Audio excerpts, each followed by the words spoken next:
মানে আমার দলের মামলা শেষ, আমাকে বিএনপি জামাতের মামলা দিচ্ছে।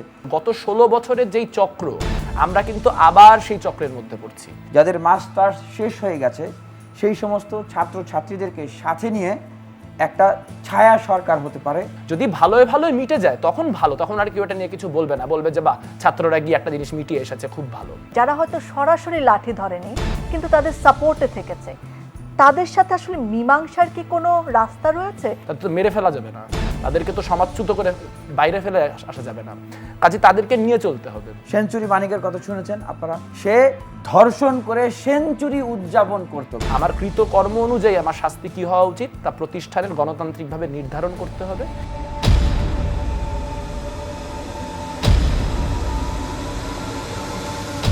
সংকট থেকে সম্ভাবনা,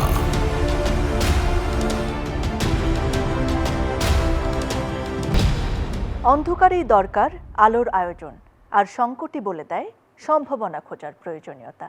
নতুন বাংলাদেশের সংস্কার দরকার প্রায় সকল ক্ষেত্রে, তাই আমরা বলতে চাই, শুনতে চাই বাংলাদেশের কথা। প্রিয় দর্শক, সেই প্রত্যাশায় আমাদের আয়োজন কিডলন বেবি কেয়ার প্রোডাক্টস প্রেজেন্স সংকট ও সম্ভাবনা। জুলাই বিপ্লবের শুরু হয়েছিল ছাত্রদের হাত ধরে, অর্থাৎ ক্যাম্পাস থেকে বৈষম্য মুক্ত একটি বাংলাদেশের প্রত্যাশায়। এবং আমরা দেখেছি সেই বিপ্লবীদেরকে প্রতিহত করতেও ব্যবহৃত হয়েছিলেন ছাত্ররাই। ছাত্র রাজনীতির নামে আমরা বাংলাদেশে ক্যাম্পাসে, এমনকি ক্যাম্পাসের বাইরেও ছাত্রদের নানা ধরনের অনৈতিক কাজের দৌরাত্ম্য দেখেছি। তবে নতুন বাংলাদেশে নিশ্চয়ই আমরা তা আর চাই না। তাই আজকে আমরা কথা বলতে চাই ছাত্র রাজনীতির অতীত ও ভবিষ্যৎ নিয়ে। এই বিষয়ে কথা বলার জন্য আজকে আমাদের সঙ্গে যোগ দেবেন কোটা সংস্কার আন্দোলনের কেন্দ্রীয় সমন্বয়ক এবং ছাত্র অধিকার পরিষদের কেন্দ্রীয় সভাপতি বিন ইয়ামিন মোল্লা এবং ছাত্র ইউনিয়ন ঢাকা বিশ্ববিদ্যালয় সংসদের সভাপতি মেঘ মল্লার বসু। স্বাগত জানাচ্ছি আপনাদের।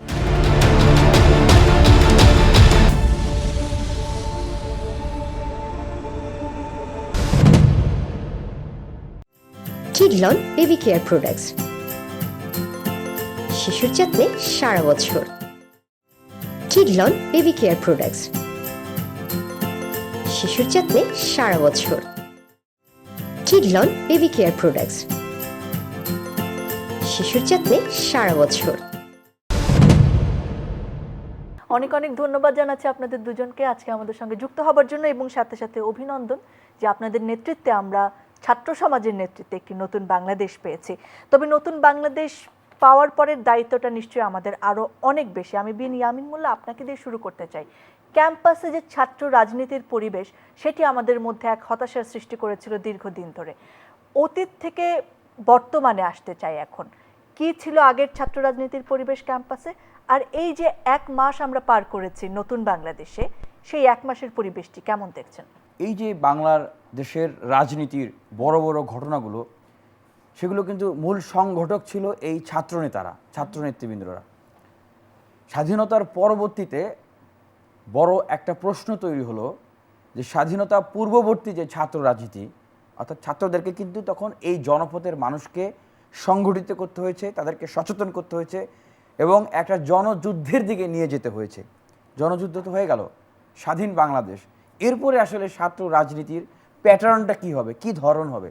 আমার মনে হয় যে এই 54 বছরে এই প্রশ্নটা কেউ তুলে নাই, বা যদি তুলেও থাকে আমরাই তুলেছি। তুলে থাকলেও সেই প্রশ্নের আলোকে ছাত্র রাজনীতিটা যেরকম হওয়া উচিত ছিল, ছাত্র রাজনীতির গুণগত পরিবর্তন, কাঠামোগত পরিবর্তন, সেই পরিবর্তনগুলো কিন্তু আসলে হয় নাই। আমরা যদি গত 15 বছরের যে স্বৈরশাসন, সেই সময়টা আর এই 1 মাসে এই দুটার তুলনামূলক কথা বলি আজকের আয়োজনে, কি বলবেন? আমি আসলে একদম স্বাধীনতার পরবর্তী সময় থেকে একটু শুরু করতে চাই। মুক্তিযুদ্ধের পরে সর্বপ্রথম বাংলাদেশে যে মার্ডার হয়, ঢাকা বিশ্ববিদ্যালয়ের মহসিন হলে 7 মার্ডার হয়। স্বাধীন বাংলাদেশের ঢাকা বিশ্ববিদ্যালয়ে এই যে মার্ডার হলো, কারা করলো এই মার্ডার, কেন করলো? সেই মার্ডারের কারণে বঙ্গবন্ধু শেখ মুজিবুর রহমান তিনি তখন গ্রেপ্তার করেছিলেন সেই দায়ীদেরকে। শফিউল আলম প্রধানকে গ্রেপ্তার করা হয়েছিল। কিন্তু পরবর্তীতে জিয়াউর রহমান যখন ক্ষমতায় আসলেন, তাদেরকে কিন্তু মুক্ত করে দেওয়া হলো কারাগার থেকে। মুক্ত করে দেওয়ার পরে তাদেরকে দিয়ে আবার রাজনৈতিক দল গঠন করা হলো, জাগপা গঠন করা হলো। জাতীয় গণতান্ত্রিক দল। তাহলে এই যে আমরা বলি পেশি শক্তি এবং কালো টাকার রাজনীতি, লেজুর বৃত্তির রাজনীতি, দখলদারিত্বের রাজনীতি, এগুলো কিভাবে প্রতিষ্ঠিত হলো?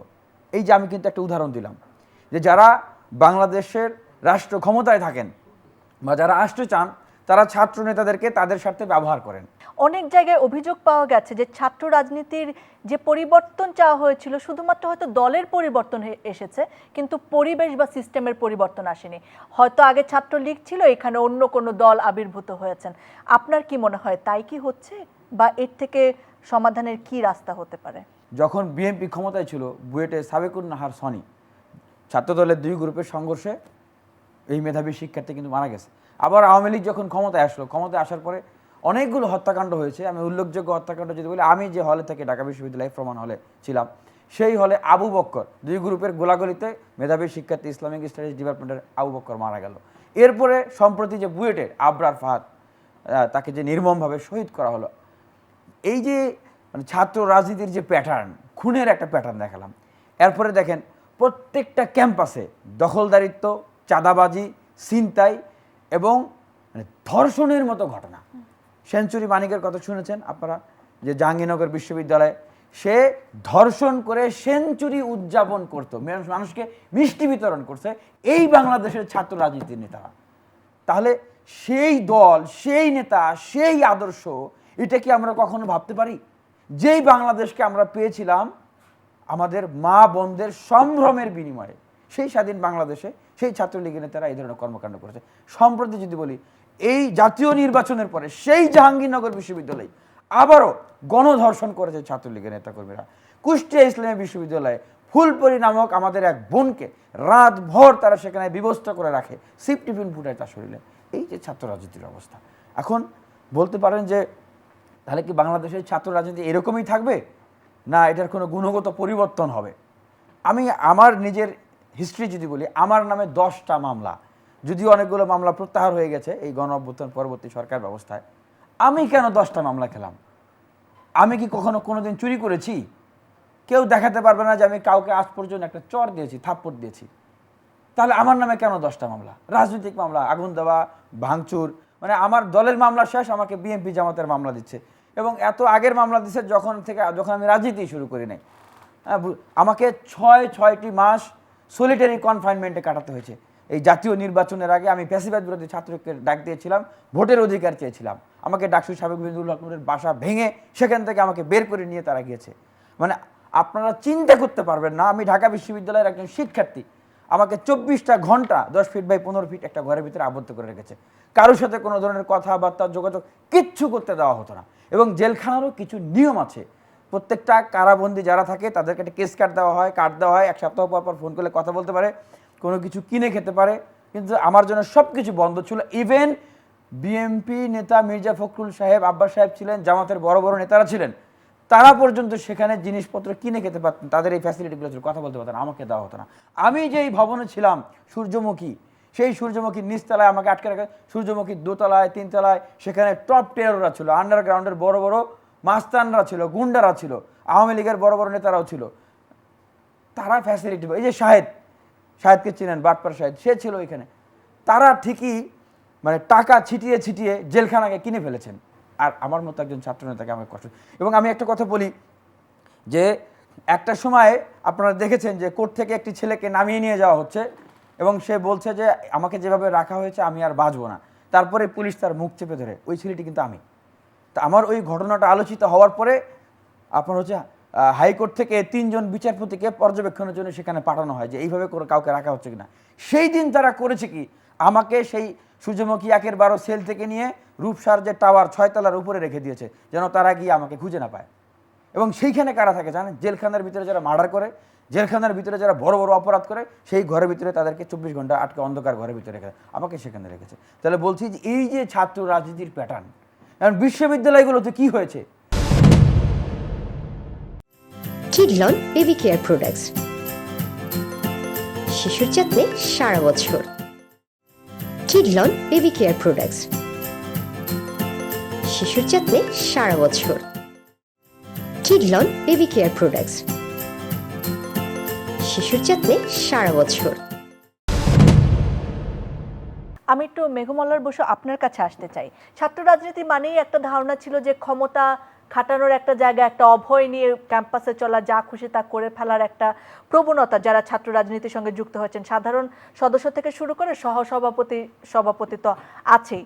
কিন্তু আমরা অনেকেই জানি না যে ছাত্র রাজনীতির এখতিয়ার আসলে কতটুকু। ছাত্র রাজনীতির এখতিয়ার কতটুকু এটা আমরা জানি না ঠিক এমন না, আমরা জানি, আমরা মানি না, বা ক্ষমতাসীনরা মানে না।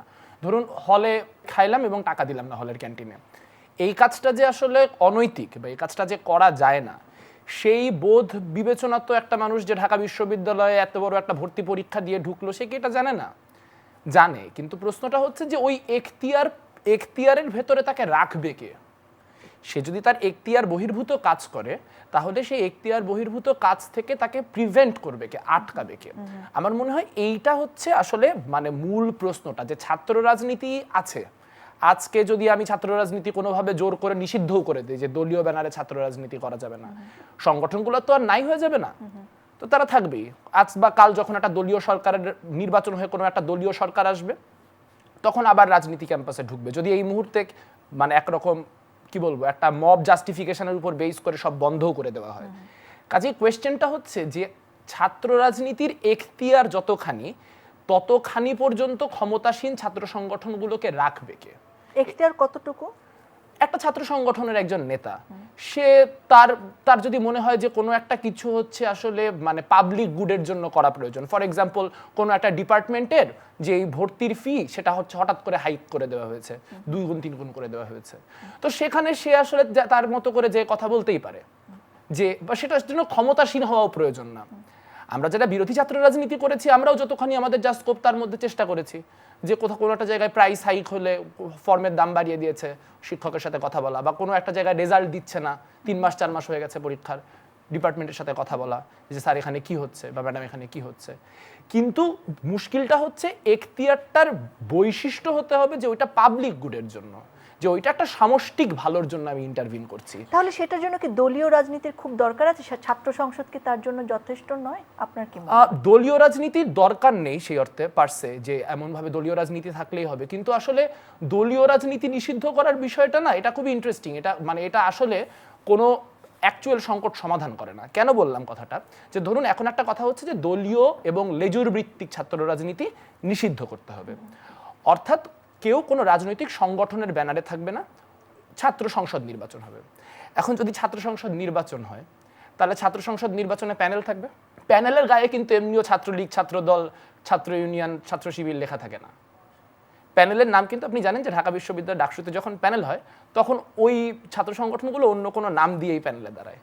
তো সেই তো আগের পোলারাইজেশনই হবে। আপনি হয়তো ছাত্রলীগকে নামে এক্সিস্ট করতে দিচ্ছেন, আপনি হয়তো ছাত্রদলকে নামে এক্সিস্ট করতে দিচ্ছেন না, কিন্তু যখন আপনি ডাকসুর একটা প্যানেল করবেন, তখন তো আসলে ঘুরে ফিরে সেই লোকগুলোই কোনো না কোনো ফর্মে প্ল্যাটফর্ম দাঁড় করাবে। বরং তখন আর একটা মুশকিল আছে, এই মুহূর্তে যেহেতু আমি ঢাকা বিশ্ববিদ্যালয় ছাত্র ইউনিয়নের সভাপতি, ছাত্র ইউনিয়নের নামে যদি কোনো একটা কাজ করা হয়, আমাকে অ্যাকাউন্টেবল করার সুযোগ আছে, যে যেহেতু আমার ব্যানারে হয়েছে। কিন্তু যেই মুহূর্তে আপনি আমাকে ব্যানারে রাখছেন না, যেই মুহূর্তে আপনি বলছেন যে ব্যানার ডিজলভ করে দেন, তখন আমি যে অ্যাক্টিভিটি করবো সেটা কিন্তু আপনি আমার কাছে প্রশ্ন করতে পারবেন না। কারণ কার কাছে করবেন? অর্গানাইজেশনাল স্ট্রাকচারই তো নেই, কে করছে কে জানে। আচ্ছা, সেই জায়গায় আরেকটা একটু সম্পূরক প্রশ্ন করে রাখতে চাই। এই যে জাতীয় রাজনীতির সাথে যে ছাত্র রাজনীতির একটা সম্পর্ক করা হয়, ক্যাম্পাসে আমরা দেখি মিছিল হচ্ছে কোনো নেতার নাম ধরে হয়তো, কিংবা নির্বাচনের সময় জোর করে ভোট দেওয়ানোর জন্য, কিংবা যে কোনো একটা সংকটে আমরা এই জুলাই বিপ্লবেও দেখেছি ট্রাক ভরে ভরে ছাত্রলীগ নেতারা নিয়ে আসছেন ক্যাম্পাসে, অন্য জায়গার থেকে আনছেন। এই জায়গাগুলো কি অনৈতিক কাজ? অবশ্যই এটা 100% অনৈতিক। এখন মুশকিলটা হচ্ছে যে মানে হাউ টু স্টপ ইট, মানে কিভাবে এটা বন্ধ করা সম্ভব। এখন আমার কাছে মনে হয় যে আমরা অনেক সময় উত্তরগুলো অন্য জায়গায় খুঁজছি। যেমন ধরুন 70-এর দশকের পরেও স্বাধীন বাংলাদেশও আপনি যদি 80-90 পর্যন্ত দেখেন, দেখবেন যে ক্যাম্পাসে যারা ছাত্র রাজনীতির বিভিন্ন নেতা ছিলেন, তারা ছিলেন ক্যাম্পাসের স্টার। মানে স্টার ওই যেরকম হোসেন সাদ্দাম স্টার ছিল সেরকম না, মানে পোর্ট্রে করা স্টার না, স্বাভাবিকভাবে বিভিন্ন সংগঠনের। কেন? তার কারণ হচ্ছে ডাকসু নির্বাচন হতো 2 বছর অন্তর অন্তর, বা অন্তত বলা হয়তো 2-4-5 বছর অন্তর অন্তর ডাকসু নির্বাচন করার একটা চেষ্টা ছিল। এবার আপনি মনে করেন একজন ছাত্র নেতা, আপনি আপনার দলের কাজই করতেছেন, আপনি ছাত্রলীগ বা ছাত্র দল করেন, আপনি আপনার নেতা নেত্রীর কথাই শুনতে চান, কিন্তু আপনার যদি একটা ইনসেন্টিভ থাকে যে 6 মাস পরে আমার একটা ভোটে দাঁড়াইতে হবে, তখন ওই যে আমি সারাদিন যদি ওবায়দুল কাদের বা শেখ হাসিনা করতে থাকি বা তারেক জিয়া করতে থাকি, তাহলে সাধারণ ছেলে পেলে আমার উপরে বীতশ্রদ্ধ হবে, তারা আমাকে আর ভোটটা দিতে যাবে না। তো ওই ইনসেন্টিভের কাঠামোটা তো নাই। তো যে যা খুশি করেছে, 15 বছর যা ইচ্ছা তাই করেছে, কারণ পপুলারিটি কমলো না বাড়লো তাতে ছাত্রলীগের কিছু যায় আসে নাই, কারণ ওটা ম্যাটারই করে নাই। কিডলন বেবি কেয়ার প্রোডাক্টস, শিশুর যত্নে সারা বছর। কিডলন বেবি কেয়ার প্রোডাক্টস, শিশুর যত্নে সারা বছর। কিডলন বেবি কেয়ার প্রোডাক্টস, শিশুর যত্নে সারা বছর। বিনি আমিন মোল্লা, আপনার কাছে আসতে চাই। আমাদের অন্যতম তরুণ উপদেষ্টা আসিফ মাহমুদ, যিনি অন্যতম সমন্বয়ক ছিলেন বৈষম্য বিরোধী ছাত্র আন্দোলনের, তিনি একটি একান্ত সাক্ষাৎকারে চ্যানেল আইকে বলেছেন যে সমন্বয়কারীদেরকে নিয়ে রাজনৈতিক দল গড়ার সম্ভাবনা রয়েছে। সেক্ষেত্রে সমন্বয়কারীদের নিয়ে কিভাবে রাজনৈতিক দল গঠিত হতে পারে? সেক্ষেত্রে যদি কোনো সমন্বয়ক একক ব্যক্তি অথবা একাধিক ব্যক্তি তারা যদি চান, তাহলে অবশ্যই বর্তমান যে ব্যানারটি আছে বৈষম্য বিরোধী ছাত্র আন্দোলন, সেই ব্যানার থেকে তারা চলে যাবেন, চলে গিয়ে নতুন নামে তারা নতুন রাজনৈতিক দল করবেন। আর আরেকটি হতে পারে যে বৈষম্য বিরোধী ছাত্র আন্দোলনের এখন যারা নেতৃবৃন্দরা আছেন তারা মিলে আলোচনা করে যে হ্যাঁ, বৈষম্য বিরোধী ছাত্র আন্দোলনের ব্যানারটাকে আমরা এখন থেকে স্থগিত করে দিলাম। আমরা যারা রাজনীতি করতে চাই, তাহলে আমরা নতুন নামে নতুন করে আমরা আসলে রাজনীতি করতে চাই। আরেকটি বিষয় এখন এটা একটুখানি এই জায়গাটা ক্লিয়ার হতে চাই, যারা রাজনীতি করতে চান তারা অন্য ব্যানারে রাজনীতি করতে পারেন, তবে বৈষম্য বিরোধী ছাত্র আন্দোলন ব্যানারটিও থেকে যেতে পারে অরাজনৈতিক হিসেবে, তাই কি? বৈষম্য বিরোধী ব্যানারটি যারা আন্দোলন করেছে দলমত নির্বিশেষে সবাই যদি মনে করে যে হ্যাঁ, ব্যানারটি থাকতে পারে বা প্ল্যাটফর্মটি থাকতে পারে, তবে থাকতে পারে। তবে বর্তমানে কিন্তু রয়েছে বিভিন্ন ক্যাম্পাসে, আমরা দেখতে পাচ্ছি ওই সময় সমন্বয়কারী ছিলেন না হয়তো, কিন্তু এখন ডিপার্টমেন্ট ভিত্তিক প্রতিনিধি এনে হয়তো এই বৈষম্য বিরোধী ছাত্র আন্দোলনের যে সমন্বয়ক, সেরকম একটা কমিটি প্রতিটি ইউনিভার্সিটিতে মোটামুটি রয়েছে। তাদের কাজটা এখন আসলে কি হবে? আপনি খুবই গুরুত্বপূর্ণ একটা প্রশ্ন করেছেন। ঠিক আপনি যেমন দেখছেন যে নতুন করে বৈষম্য বিরোধীর কমিটি করা হচ্ছে অনেক জায়গায়, আবার এটিও সত্য যে ইতিপূর্বে যে কমিটিগুলো ছিল বিভিন্ন বিশ্ববিদ্যালয়ে, যেমন জগন্নাথ বিশ্ববিদ্যালয়ের কথাই যদি বলি, গতকালকে যে কর্মসূচি ছিল তারা কিন্তু বৈষম্য বিরোধী ছাত্র আন্দোলনের ব্যানারের প্রোগ্রামটা করে নাই, তারা কিন্তু ব্যানার প্রোগ্রামটা দিয়েছে সাধারণ শিক্ষার্থী। এবং চট্টগ্রাম সহ দেশের বিভিন্ন জায়গায় যে প্রোগ্রামগুলো হয়েছে তারা কিন্তু বৈষম্য বিরোধী ছাত্র আন্দোলনের ব্যানারে প্রোগ্রাম করে নাই, তারা ব্যানারটি দিয়েছে সাধারণ শিক্ষার্থী। সুতরাং এটি নিয়েও আসলে এক ধরনের মতবিরোধ বা আলোচনা তৈরি হচ্ছে। বৈষম্য বিরোধী ছাত্র আন্দোলনের যারা সমন্বয়ক এখন ক্যাম্পাসে রয়ে গেছেন, তাদের কাজের পরিধিটা কি কি কাজ করবে বলে মনে করেন? আপনিও তো তাদের একজন। একটা গণ অভ্যুত্থান হয়ে গেছে, গণ অভ্যুত্থান পরবর্তী এখন বিপ্লব পরিস্থিতি চলছে, সংস্কারের বিপ্লব। এই বিপ্লবটা যদি আমরা সাধন করতে পারি তাহলে আমরা সফল, না হলে আমরা ব্যর্থ। তাহলে এই বিপ্লবটাকে সফল করতে হলে কি করতে হবে? আমি একদমই টু বি ভেরি স্পেসিফিক মনে করি, যাদের অনার্স শেষ হয়ে গেছে, যাদের মাস্টার্স শেষ হয়ে গেছে, সেই সমস্ত ছাত্রছাত্রীদেরকে সাথে নিয়ে একটা ছায়া সরকার হতে পারে বা একটা গার্ডিয়ান কাউন্সিল হতে পারে, যারা রাষ্ট্রের প্রত্যেকটা অর্গানের সাথে সমন্বয় করে কাজ করবে। তবে এইটা অবশ্যই দল মত নির্বিশেষে সাথে নিয়ে করতে হবে, অরাজনৈতিক না, সার্বজনীন হতে হবে। কারণ আমরা একটা অরাজনৈতিক বারবার বলা হয়, আসলে এই বৈষম্য বিরোধী আন্দোলনের শুরুটাও অরাজনৈতিক ছিল না এবং এখন মধ্যবর্তী অবস্থাটাও অরাজনৈতিক না। কেন বলছি? কোটা সংস্কার আন্দোলন এটা তো অরাজনৈতিক আন্দোলন না। সরকার পতন, is it non political matter? সরকার পতন, শুরুতে তো সরকার পতনের কথা ছিল না, পরবর্তীতে আসলো তো সরকার পতন। কোটা সংস্কারকে কি আপনি রাজনৈতিক মুভমেন্ট বলবেন? অবশ্যই রাজনৈতিক আন্দোলন। এটা একটা অধিকার আদায়ের আন্দোলন না, এটা একটা আমার অধিকার পাওয়ার আন্দোলন না। এখানে কেন রাজনৈতিক আন্দোলন আমি বলবো, এখানে যেই গ্রুপগুলো কোটা সংস্কারের বাধা হয়ে দাঁড়িয়েছিল তারা কি রাজনৈতিক না অরাজনৈতিক? তারা কি এখানে রাজনৈতিক ফ্যাক্টরগুলোকে ব্যবহার করেছে নাকি করে নাই? তারা কেন এই আন্দোলনটাকে সফল হতে দিতে চায় নাই? কারণ এখানে তাদের রাজনৈতিক উদ্দেশ্য ছিল, পারপাস ছিল। সুতরাং আর সরকার পরিবর্তন এটা তো সবচেয়ে বড় রাজনৈতিক ইস্যু, এবং এরপরে রাষ্ট্র সংস্কার এটা তো আরো বড় রাজনৈতিক ইস্যু। তাহলে রাজনৈতিক দল, সংগঠন, মত, আমি যদি এখনো বলি যে অরাজনৈতিকভাবে আমি এই সমস্যাগুলোর সমাধান করব, ইম্পসিবল। এইখানে সার্বজনীন হতে হবে এবং সর্বদলীয় হতে হবে, সকলকে সাথে নিয়ে এই কাজগুলো করতে হবে।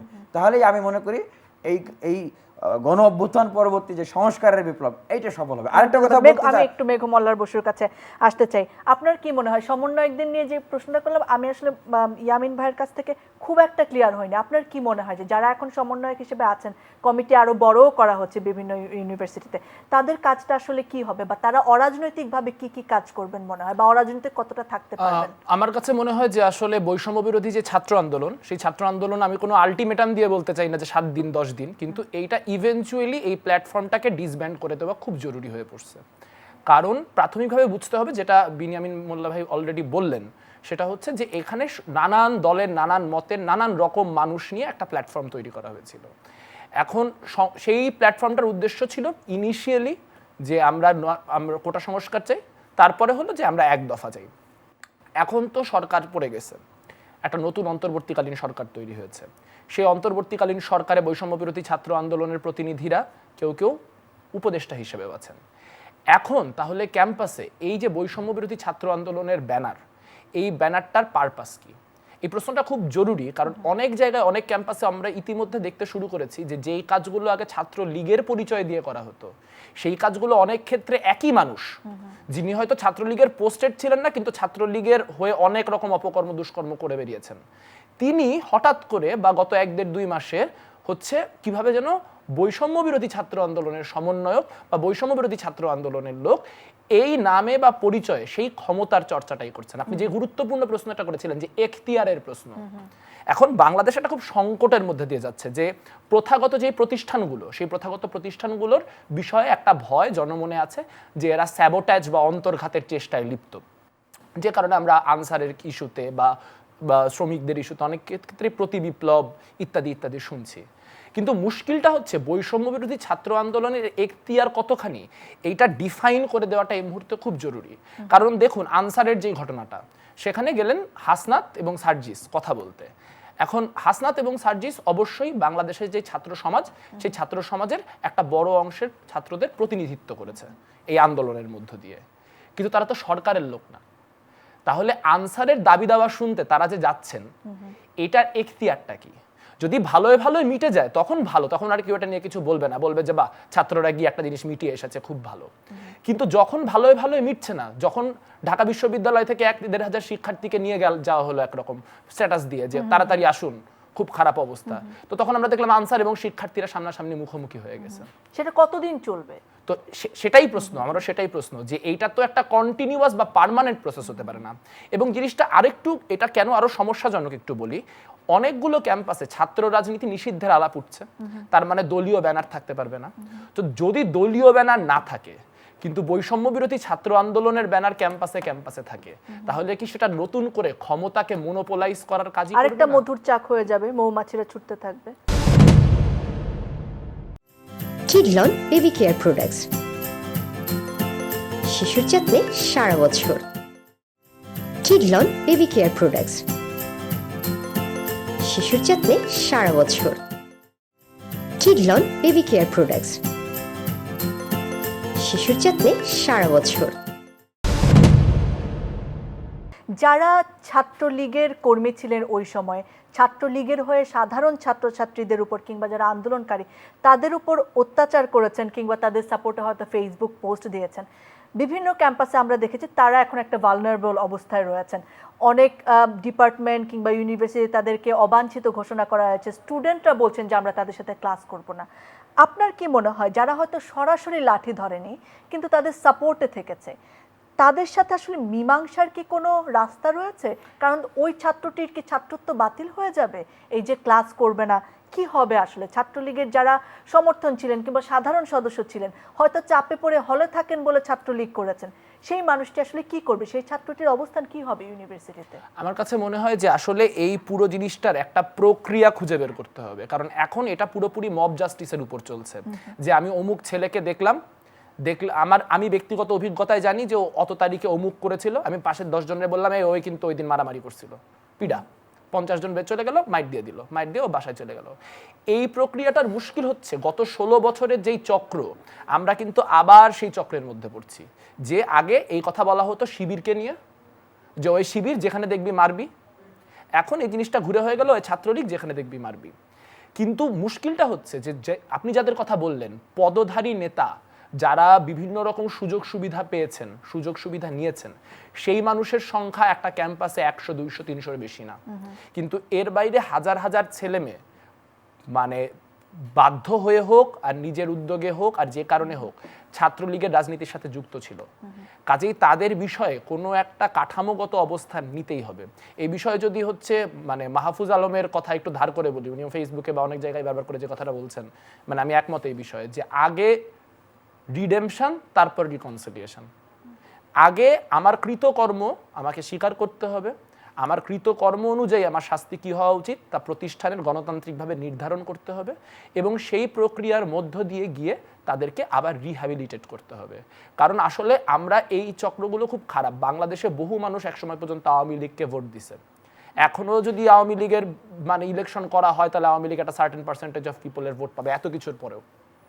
এখন সেই মানুষগুলা কি করব আমরা তো মানে এই এত মানে বাংলাদেশের জনগণের একটা নির্দিষ্ট শতাংশ মানুষ, তাদের তো মেরে ফেলা যাবে না, তাদেরকে তো সমাজচ্যুত করে বাইরে ফেলে আসা যাবে না, কাজে তাদেরকে নিয়ে চলতে হবে। কিন্তু আমরা যে ভুলটা 13তে করেছি, যে মানে যুদ্ধাপরাধের ইস্যু, শিবিরবাদ, শিবিরকে আর কোনো মানবাধিকারও দিব না, এইটা করা যাবে না, এই পাকচক্রে পড়া যাবে না, যাতে করে আমি আজকে যা করছি তার জন্য 10 বছর, 15 বছর, 20 বছর পর জাস্টিফিকেশন থাকে। কারণ ইনজাস্টিস করলেই কিছু কিছু মানুষের মনে সেটা থাকবে।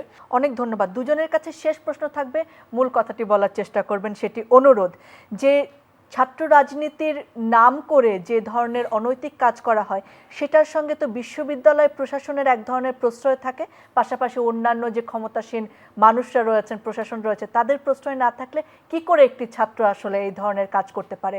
একটি ওপেন ঘোষণা দিয়ে একটি ধর্ষণ হতে পারে, কিভাবে টেন্ডার চাঁদাবাজি হতে পারে? সেই জায়গায় ছাত্র রাজনীতিকে যদি আমরা একটি গঠনমূলক দেশ গড়ার কাজে ছাত্রদের কাজে লাগানোর একটি উপায় হিসেবে দেখতে চাই, প্রশাসন বা অন্য জায়গায় কি কি পরিবর্তন আনা লাগতে পারে মনে করেন? বিনিয়ামিন মোল্লা, আপনাকে দিয়ে শুরু করছি ছোট্ট করে। প্রথমত আমরা যারা ছাত্র সংগঠনগুলো রয়েছে তাদেরকে কাঠামোগত পরিবর্তন নিয়ে আসতে হবে। ছাত্র সংগঠনের নেতৃত্ব নির্বাচন প্রক্রিয়া কি হবে? ছাত্র সংগঠনের নেতৃত্ব যদি মূল দল ঠিক করে দেয় যে কে ছাত্র সংগঠনের সভাপতি সেক্রেটারি হবে, তাহলে তো অবশ্যই আমি মূল দলের সেই নেতার পিছনে পিছনে করবো। সেই নেতা যদি বলে হ্যাঁ যে দীপ্তি চৌধুরীর মাথায় একটা বাড়ি দিয়ে আসো, তাহলে তোমার আমি সভাপতি বানাবো, তাহলে তো আমি আপনার মাথায় বাড়ি দিয়ে যাবো। সেই নেতা যদি বলে যে মেঘমাল্লার বসুর হাতটা ভাঙে দাও, তাহলে তোমাকে আমি সেক্রেটারি বানিয়ে দেবো, তাহলে তো আমি তাই করবো। তার মানে কি, অবশ্যই ছাত্র সংগঠনের নেতৃত্ব নির্বাচন প্রক্রিয়াটা ছাত্র সংগঠনের ভিতরেই হতে হবে। এরপরে আসলো যে ছাত্র সংগঠনের পলিসি মেকিং, সিদ্ধান্ত গ্রহণ। আপনি বলছিলেন যে বিশ্ববিদ্যালয় কলেজে দেখা যায় যে মূল রাজনৈতিক দলের বিভিন্ন বিষয় নিয়ে তারা সভা সমাবেশ করে, যার সাথে ছাত্রদের কোনো ভালো মন্দ কোনো সম্পর্কই থাকে না। এখন আমার সিদ্ধান্ত গ্রহণ প্রক্রিয়া যদি মূল দল থেকে ঠিক করে দেয় যে আগামীকালকে অমুক নেতা বা অমুক নেত্রীর মুক্তির জন্য তোমরা ঢাকা বিশ্ববিদ্যালয়ে প্রোগ্রাম করবা, আমরা বাজেট দিছি, আগামীকালকে তোমরা বাজেটের প্রশংসা করে ঢাকা বিশ্ববিদ্যালয়ে একদম ভরায় ফেলবা ঢাকঢোল পিটায়ে, তাহলে তো ছাত্র নেতারা তাই করবে। এখন আমার পলিসি মেকিং, সিদ্ধান্ত গ্রহণ এবং ইমপ্লিমেন্টেশনের স্বাধীনতা যদি ছাত্র সংগঠনগুলোর ভিতরেই থাকে, এবং তখন তারা কী করবে, ছাত্রদের সমস্যাগুলো নিয়েই কাজ করবে, ছাত্রদের সমস্যাগুলো নিয়েই কথা বলবে, এবং পাশাপাশি অবশ্যই ছাত্র সংগঠন বা ছাত্র নেতৃবৃন্দ বা ছাত্রদেরকে জাতীয় রাজনীতি থেকে আলাদা করার কোনো সুযোগ নাই। হ্যাঁ, আলাদা হলেই কিন্তু তাদের সুবিধা, যারা স্বৈরাচারী কায়দায় ক্ষমতায় থাকতে চায়। ছাত্র রাজনীতি জাতীয় রাজনীতি থেকে আলাদা ছিল না, আলাদা নয় বিধায় কিন্তু আমরা ছাত্ররা কিন্তু এই শেখ হাসিনাকে পতন করতে পেরেছি। অনেক ধন্যবাদ আপনাকে। মেঘমাল্লার বসু, আপনি কি মনে করেন? আমার কাছে মনে হয় যে এটার জন্য প্রাইমারিলি প্রতিষ্ঠান লাগবে। যেমন ঢাকা বিশ্ববিদ্যালয়ে পরিবেশ পরিষদ নামে একটা প্রতিষ্ঠান আছে, সেই প্রতিষ্ঠান নিয়েও নানান রকম সমালোচনা আছে। সেটা করা যেতে পারে যে পরিবেশ পরিষদ সম্পূর্ণ ফেলে দিয়ে আবার একটা নতুন পরিবেশ পরিষদ বানানো। কিন্তু আমার মনে হয় যে কাঠামোগুলো আছে সেই কাঠামোগুলোকে ইন্টিগ্রেটিভ করতে হবে। এটা দুইটা জায়গা আছে, একটা হচ্ছে কোনোভাবেই যাতে কোনো ধরনের রাজনৈতিক বা সামাজিক সাংস্কৃতিক কার্যকলাপ মোনোপোলাইজড না হয়ে যায়, এটা নিশ্চিত করতে হবে। কথাটা একটু মানে ফারফেচ বা দূরত্ববর্তী মনে হতে পারে, কিন্তু কেন বললাম এই কথাটা? ধরুন ঢাকা বিশ্ববিদ্যালয় ডিউডিএস ছাড়া আর কেউ বিতর্ক আয়োজন করতে পারবে না। কেন? এই প্রক্রিয়াগুলোর মুশকিল হচ্ছে যখন ডিউডিএস ছাড়া আর কেউ বিতর্ক করতে না পারে, যদি কালকে বৈষম্য বিরোধী ছাত্র আন্দোলন ছাড়া আর কেউ রাজনীতি না করতে পারে, তাহলে ঘুরে ফিরে ক্ষমতার একটা মোনোপোলাইজেশন হচ্ছে। চ্যালেঞ্জটা হচ্ছে কিভাবে ক্ষমতার বিভিন্ন মোনোপলি ভাঙা যায়, যে একই জায়গায় একই প্রতিষ্ঠানের ভিতরে নানান রকম মত বা নানান রকম শক্তি একই কার্যকলাপে লিপ্ত থাকতে পারবে। তার জন্য যেই সামাজিক সাংস্কৃতিক প্রতিষ্ঠানগুলো বিশ্ববিদ্যালয় আছে সেগুলোকে এম্পাওয়ার করতে হবে। গণতন্ত্রের শুরু হয় একদম বেসিক থেকে। আমরা ডাকসু নির্বাচনের কথা বলি, কিন্তু আমরা কেউ বলি না আমাদের যে সিআর ইলেকশন হয় সেটা কোনো ইলেকশন হয় না। শিক্ষক তার পছন্দের একটা ছেলে বা মেয়েকে সিআর বানিয়ে দেয়। কিন্তু আপনি যদি ডাকসুর কাঠামো দেখেন তাহলে দেখবেন সিআররা কিন্তু ডাকসুর কাঠামোর পার্ট। কাজে একদম রুট লেভেল থেকে যদি ডেমোক্রেসির চর্চার মধ্য দিয়ে মানুষকে এম্পাওয়ার করা যায় এবং যদি কেন্দ্রীয় ক্ষমতার বিরুদ্ধে এক ধরনের ক্ষমতা কাঠামোর কাউন্টার ব্যালেন্স তৈরি করা যায়, তাহলে অবস্থা অপেক্ষাকৃত ভালো হওয়া সম্ভব। কিন্তু আসলে আমরা আইডিয়াল দুনিয়া থেকে এত দূরে যে আসলে রাতারাতি বা 7 দিন 10 দিন 6 মাসেও সেটা পুরোপুরি সম্ভব না।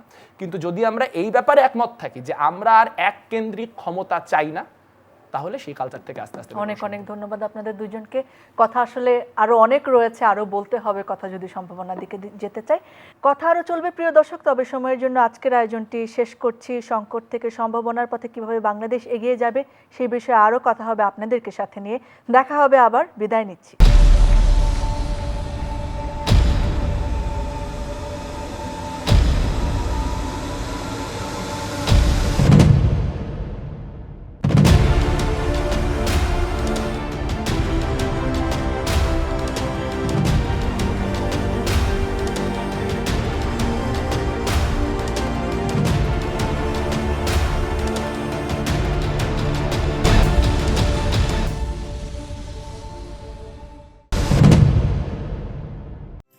কিডলন বেবি কেয়ার প্রোডাক্টস,